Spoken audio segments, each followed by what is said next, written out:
you're young, you feel like you're immortal, infallible, unable to be taken down.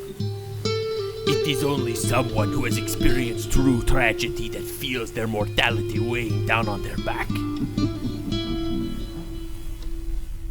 It is only someone who has experienced death that truly fears death.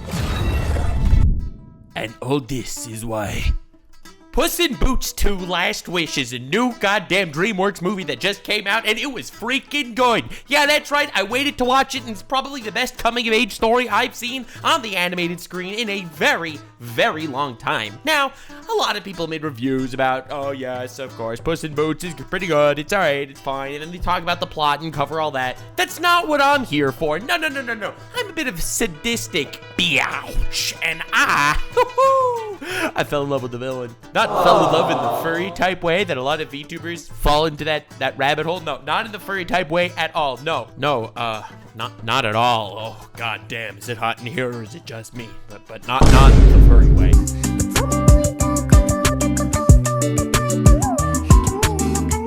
But I love good villains. Good villains are so cool. Overpowered villains done right, that is a very, very rare breed of villain. And ladies and gentlemen, people of all ages, we very well might have been introduced to the best DreamWorks villain of all time in death from Puss in Boots. If you don't know me, I take a very analytical look at certain areas of fiction that a lot of people don't really want to talk about. You know, analyzing overpowered characters that, you know, it's a really awesome trope, but it's usually not done right, because if you have an overpowered villain, I mean, beating that villain usually becomes cringe. And if you manage to do it in a good way, it makes that villain just stand out in such a fashion that will just make you remember them forever. I think Puss in Boots cemented itself as a classic movie. Maybe the best DreamWorks movie since Shrek, dare I say. And as far as the world of animated movies in general, like, you know, the kids type movies, I cannot remember a villain as appealing as the wolf guy, Death himself, from Puss in Boots 2.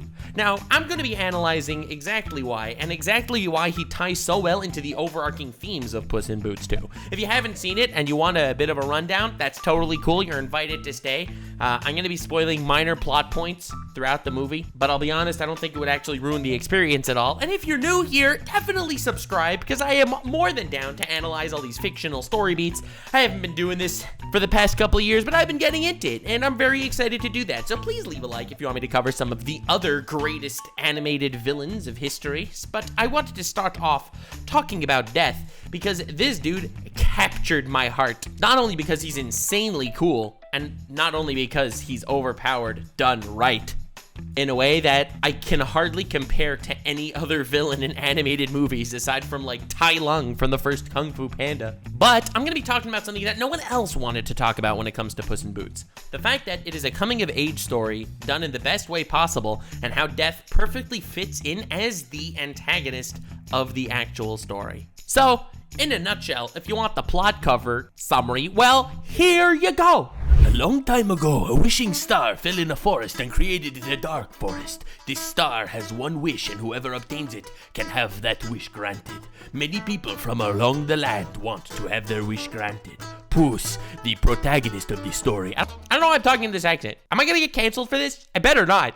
I'm doing it because it's cool, okay? Don't cancel me, guys. Puss in Boots is a cat. A cat has 9 lives, and he has already died 8 times. He is on his last life, so he wants to obtain that wishing star to wish for his lives back, so he could remain the fearless hero that he always was through all of his adventures. Well, now that all that's out of the way, I feel like I could do a really good job explaining to you what the story is actually about behind the scenes. So, you know me. I like a story that has a deeper theme to it than just, you know, there's this dude, he has an obstacle, he has to overcome his obstacle, he's scared, there's a villain, he fights the villain the second time, actually beats the villain. Blah, blah, blah, blah, blah. Boring, cringe, cliche, happens in every single movie ever. No. Daddy Nuxanor don't like that shiz. I like when there is a consistent theme from point A to point Z of the entire story. And I just did an analysis on Shrek, talking about how Shrek is a story about discrimination, which you should definitely check out after this one if you want. And I feel like I did a really good job on that video. I think I could do an even better job on this one, talking about how it is a coming-of-age story. It is a very known trait in people, especially young adults, that they just feel immortal. They feel like nothing can do anything to them. They'll take the risks. They don't care about germs. They don't care about anything, bro. They'll just bounce right back. And that's because they haven't experienced a heavy overdose of, you know, real life smacking them upside the head to remind them that, yeah, the world's a kind of dark place sometimes. So very often, this feeling of immortality will make someone cocky, will make someone take risks, will make someone do things that have actions that they will definitely regret in the future. But at the time, you can't even foresee a world where you are living through the repercussions of your actions. So therefore, you'll make these spur of the moment decisions based on crazy emotions like fear of commitment, for example, which is what brings us into one of the pivotal character interactions in this story, Puss and Kitty. Now, Puss in Boots and Kitty Soft Paws were supposed to be married a couple of years ago, but they both chickened out. Mostly Puss, and he never showed up, kind of left her at the altar. Very crummy thing to do, not gonna lie. It's extremely scummy. He turned tail, he ran. He did not want to live a life of commitment. That was the first time he felt fear. But Puss in Boots is a legend. A legend does not feel fear. He is our favorite, fearless hero. Because when you have this feeling of youth, this crazy, boundless optimism that everything will work out regardless, because you are immortal, you will always have another chance to make it right, you end up living through making really bad decisions. Some decisions that, despite your seeming immortality, you will definitely come to regret, such as leaving Kitty at the altar. Enter Puss in Boots in the current story. This man died 8 times. He is on his last life. All of a sudden, he knows that he cannot have any more do-overs. All of a sudden, he does not feel immortal, and all of a sudden, he experiences fear. He encounters someone that he thinks is a bounty hunter in one of the most chilling villain introductions in any DreamWorks movie. Death, sitting there in the bar, challenging him to a fight, winning by a large margin.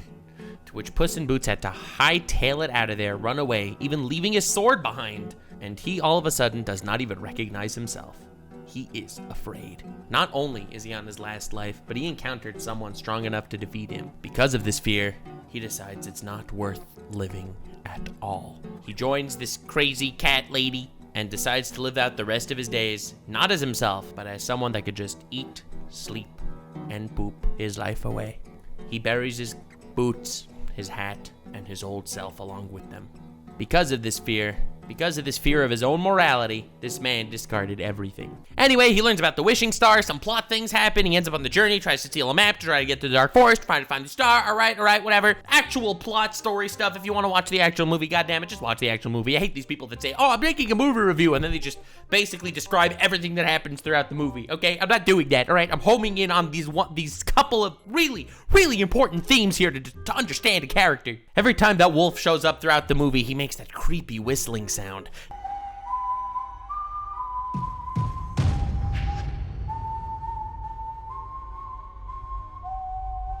Death is actually approaching. He's getting closer and closer to him. Puss in Boots is someone that always looked at himself as a legend that could never die. And now all of a sudden, he's staring literal death right in the face, and he doesn't feel like that legend anymore. Puss in Boots doesn't feel like himself. There's a crossroad that everyone that grows up needs to take. Now that you've gotten to a certain level of life experience, whether it's through other traumatic events that happen to you or the people around you, you now have 2 options. You recognize the fact that in your life, a lot of scary things can happen to you. You take risks, and the result of those risks are you can die. You can make a mistake you regret. You can make a commitment that you want to get out of. And the other option is, well, you could live a life of complete solitude where you take 0 risks, you have 0 reward, you just basically live day to day, but is that really called living? These are the 2 directions that Puss can take when he sees death in front of his face. A, he could become a person of, no one, become a literal nobody, bury the old Puss in Boots, the one that thought he was immortal, and now he could just be the dumb little house cat sitting on the lap of this old lady who's hiding from the IRS. Or, well, he can admit to himself, yep, this is his last life. This is where he truly lives. Yes, everything he does that's even slightly dangerous is a risk. But that's who he is. Which one is really living? living every day like it's a day that you could die, or living where you'll live a long life that amounts to absolutely nothing. What is really living? This is one of the major questions in Puss in Boots on a thematic level that we see again and again and again throughout for so many of the characters. And I think it's a really, really interesting way to approach the idea of a coming-of-age story. You see a lot of coming-of-age stories in animated movies because that's the target demographic of a lot of these movies. But not a lot of them tackle the feeling of immortality that a child has and coming to grips with their own mortality as they age. And to top it all off, making the antagonist death? Oh my god, what a stroke of genius! Anyway, the adventure continues. Puss, Kitty, and useless dog friend team up to try and find that wishing star. They have two other antagonists that are trying to fight them that are also looking for this wishing star, that are both good villains on their own right, by the way. Like, actually, damn, like, actual good villains. Like, this is a great movie. But of course, on the way to the wishing star, my man Puss brushes against death yet again. This is where the wolf actually describes who he is to Puss in Boots. I'm death, straight up. This is when he shows all the different images of the cats on his sickles, each one with a cross through them. He says he has been there for each time Puss has died in the past. And what's so interesting, if you actually go back to a lot of those scenes where he's talking about his deaths, the voice of the wolf will ring in your head where he says, I have been there to witness all of your deaths, every last one. You'll see him in the shadows. Like, you will see him or his silhouette in alleys watching all of his past deaths. He has been there all along. As Puss in Boots is running away from death, everywhere he looks, he feels like he sees death. A bunch of branches and brambles in the shadows, they look like death. Two birds on top of a tree, well, from certain angles, it looks like that wolf face peering down at him to kill him. Because as someone lives his life running away from death, no matter where he turns, death is what he will see. This is the fear of his own mortality that he's seeing again and again and again. Obviously, the wolf is a physical character in this world. Other people see the wolf. You know, the wolf takes his sword, gives his sword back to him at a different time. The wolf exists. It is a corporeal creation in this world of Puss in Boots. However, the story would be exactly the same on a psychological perspective if the wolf wouldn't be there at all and would just be a figment of Puss in Boots' imagination. The fact that this villain works so well on a psychological level, on a metaphorical level, and on a thematic level is what really makes him so powerful. And when he finally has that final battle with Puss in Boots, he throws him his sword and he says, pick it up, pick it up. And Puss is forced to pick up the sword to defend himself. He fights and he starts to realize he doesn't care that this is his last life, because this is his real life. This is being alive. He wants to live a future with his friends, with someone that he wants to marry, to go on adventures, to truly live. That is when he fights and he picks up a sword to defend himself. And that is when he actually starts winning the fight against death. What? Winning a fight against death? You said he was OP done right. If he could just be beaten in, like, single combat with the main character, how is he OP? Bro, you fools! You absolute buffoons! What are you? Someone that spends all their money on OnlyFans? Oh, I feel bad for you to even have that thought that I placed in your head. He's an overpowered character done right because he is death incarnate. He is this inescapable concept constantly chasing someone. Everyone watching as well. Everyone that grows up. But now Puss is really living. He is no longer that person that thought he was immortal. Anyone that thinks they're immortal is barreling towards death. They're not willing to stop and think of the repercussions of their actions. They are running towards death at a breakneck pace. They think they're immortal. That is when their mortality will catch up to them. Once someone is truly alive and truly living in a state where they recognize their own mortality, that's when someone will actually be able to start running away from death. Not forever, but for a certain point. Even as death reminds Puss, you know, I am leaving now, but it's not goodbye forever. And Puss says, I know. He recognizes his own mortality. Finally, for the first time, he is no longer this fearless immortal legend. Anyway, getting back to the fight, he decides he wants to live his life. He wants to spend it with his friends. He is mortal, and he is going to live this mortal life the way that he sees fit. That's when he starts actually beating death in a fight. That's when he starts overpowering him. And to finally hammer home this amazing thematic final battle, he knocks Death's sickle out of his Death's hand. And just like Death said to him to pick up his sword, in other words, fight Death.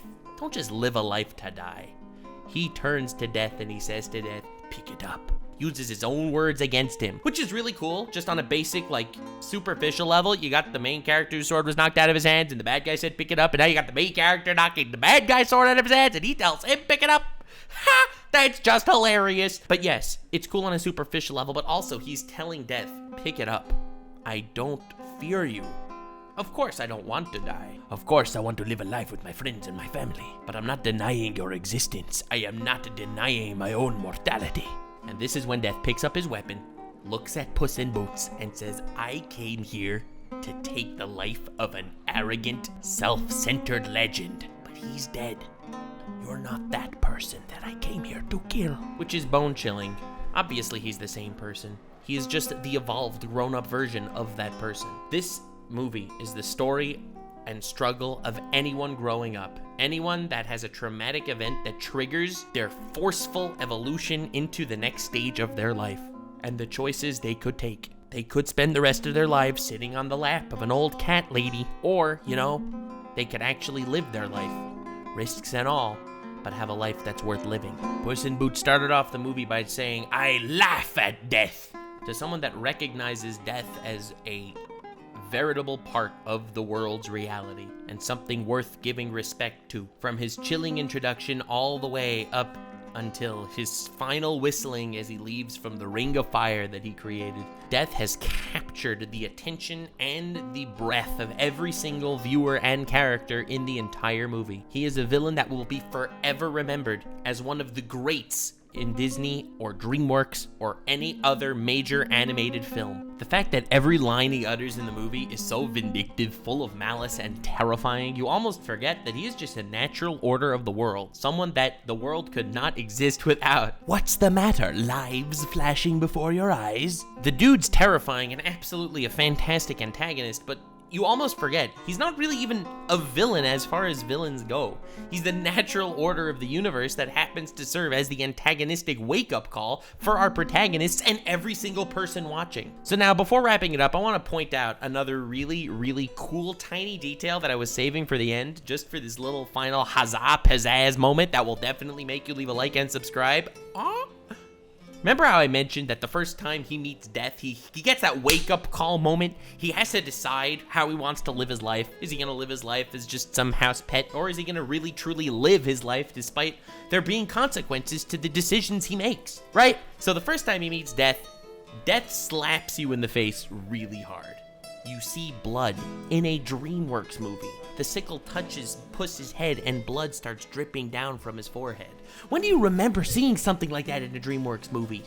That's right, you never did! I feel like it was so beautiful. It was such a nice, tiny little addition that didn't need to be there. We would have understood the depths of this man's power, even without seeing blood. I don't know why DreamWorks had to break their rule and actually show it, and that's exactly the point. It was breaking the rule. It was hearkening you to a time where a decision needs to be made. It was hearkening you to a time to prove to you that this is a villain that cannot be beaten. That drop of blood is a wake-up call to the audience to recognize the darker themes of the actual story that they're watching, so that you realize this is not only an overpowered antagonist, but this is someone that can never truly be overcome. I love death, and I think that this is easily one of the best, if not the best, animated movie villains I have ever seen in my life. Absolutely and positively an overpowered character, and done so right, because he will never truly be beaten. You cannot escape death. Now, when I say death, I don't mean it metaphorically or rhetorically or poetically or theoretically or any other fancy way. He's death. Straight up. Thank you all so much for watching. I hope you enjoyed. If you liked this analysis video, I know it was unlike the likes of anything you've ever seen. I make some pretty unique kind of stuff. I put my own spins on things, and I'm really happy with my content. So, leave a like, subscribe, really appreciate it. Let me know other stuff you want me to cover, other animated movies, other animated villains, other stuff in general. I know that I've been having fun. I just did a Shrek video that I'm pretty proud of that you can check out if you want. And, you know, I cover all sorts of fun stuff. Let me know in the comments. Whoop, stay weird, fam. Bye-bye, gamers. Kisses.